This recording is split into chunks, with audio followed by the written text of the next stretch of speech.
Agora eu quero também chamar para essa edição do programa Paulo Figueiredo, sua primeira intervenção. Paulo, seja muito bem-vindo, falando diretamente da Flórida, nos Estados Unidos. Se não estiver na Flórida, me corrija, Paulo. Estamos tratando justamente de um pedido da Associação de Magistrados que solicitou a expulsão daquele desembargador aposentado, Sebastião Coelho, que participou de uma sessão no Congresso Nacional em que ele pediu a prisão do ministro Alexandre de Moraes. Sua avaliação, Paulo, bem-vindo. Eu acho que seu microfone está fechado. Tá mesmo. Obrigado, Daniel. Boa tarde a você, boa tarde aos meus amigos aqui dos Pingos nos Is, boa tarde a vocês que estão nos acompanhando em casa. Eu estou na Flórida, sim. Eu estava fazendo jiu-jitsu, depois saí para assistir o Jogo do Brasil e o pessoal aqui no Valente Brothers me cedeu a biblioteca deles para eu fazer essa edição aqui nos Pingos nos Is, que eu não poderia deixar de comentar assuntos tão importantes quanto esses que estão acontecendo no Brasil todos os dias, né? Cada dia é uma bomba nova, como o Roberto acabou de falar, para a gente desarmar, né? E o que eu achei oportuno dessa bomba, especificamente, que me chamou a atenção no primeiro momento, foi o seguinte: quer dizer que a gente pode, então, expulsar magistrado que defende decisões que a gente considera ilegal? Vale também para ministro do STF? Porque se valer, aí nós temos uma boa saída, né? Ou será que só vale para ex-desembargador, só vale para quem não está no topo da cadeia alimentar, né? Porque desrespeito, decisão, pode discordar da forma, da visão do desembargador Sebastião, mas não tem como discordar que o Supremo Tribunal Federal está violando, não é qualquer lei, mas é a lei máxima, que é a nossa Constituição. Eu vou além, está violando certos aspectos que são supraconstitucionais, como, por exemplo, o próprio sistema acusatório, que é uma das peças fundamentais, um dos pilares do direito ocidental.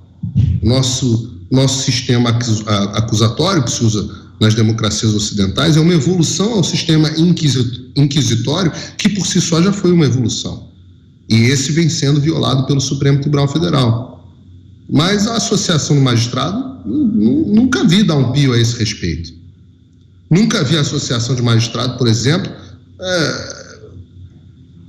emitir que seja uma notinha contra o fato de que há decisões do Alexandre de Moraes, como, por exemplo, a decisão contra o Roberto Jefferson, que não permite ao réu, não sei se o Roberto Jefferson é réu, porque não sei se tem ação, não sei se o termo correto é réu ou se o termo correto aí é investigado, mas não permitiu ao investigado acesso ao próprio advogado, uma coisa que nunca vi na vida, uma coisa que, na verdade, ninguém nunca viu na vida. Quando eu conto aqui nos Estados Unidos que isso aconteceu, que existe uma decisão escrita por um juiz, né, no caso um ministro, dizendo que para ter acesso ao advogado o sujeito precisa ter autorização da corte.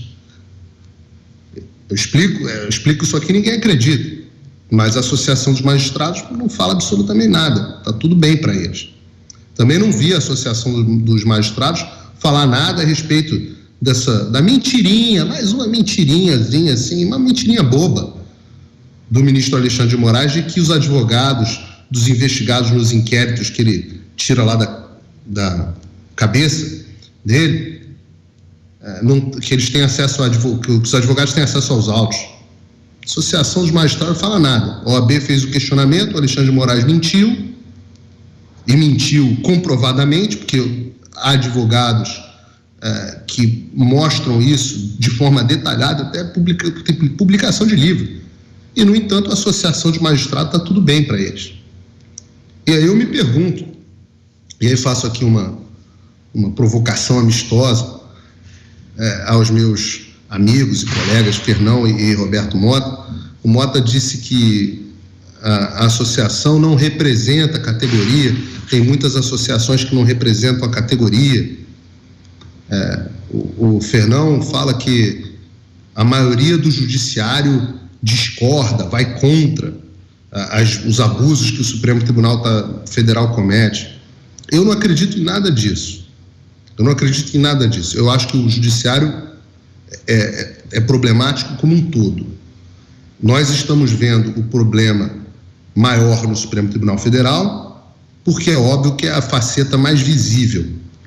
Mas por trás disso existe uma mentalidade por trás do nosso judiciário. A forma como enxergam a lei.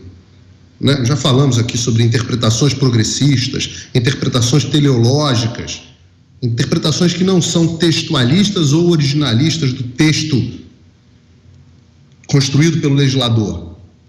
O que significa isso em bom português? Significa que o juiz acha que ele pode interpretar a lei da forma que ele quiser, de acordo com o propósito que ele quer atingir. Isso é um nome bonito, interpretação teleológica, é isso que significa. O propósito, o fim que o juiz quer atingir, permite que ele interprete de forma bastante criativa a lei.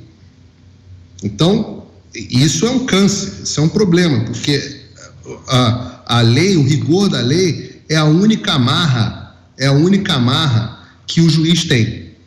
Então, no momento onde ele perde essa amarra, imediatamente ele passa a ser um ditador. E nas instâncias inferiores do Brasil, primeira instância, segunda instância, nós temos pequenos ditadores tomando decisões absurdas em todos os dias, decisões a respeito de disputas comerciais, decisões a respeito de custódias de crianças, decisões a respeito de aborto, decisões a respeito de soltar bandido, porque são interpretações progressistas, bastante criativas da lei. Então, acho que esse é um momento oportuno para observar o quanto que, o tamanho do problema.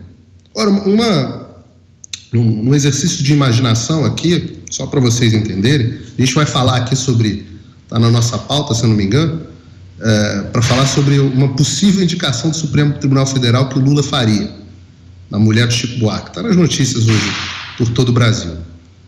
Eu fico pensando, o que aconteceria se nós nos livrássemos desses juízes atuais, dos ministros atuais do Supremo Tribunal Federal? Vamos dizer que artigo 142, sei lá, qualquer teoria mais maravilhosa que alguém quiser inventar, saiu, removemos, nos livramos de todos os ministros do Supremo Tribunal Federal.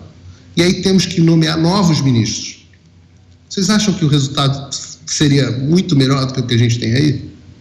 Vejam a dificuldade que o presidente Bolsonaro teve para encontrar bons nomes. Deixa eu reformular. Para encontrar nomes que talvez não sejam tão ruins quanto os outros, mas que até agora não abriram a boca para dar um ai a respeito dos abusos que os colegas vêm cometendo. Falam menos do que falava o ministro Marco Aurélio. Esses foram indicados pelo Bolsonaro.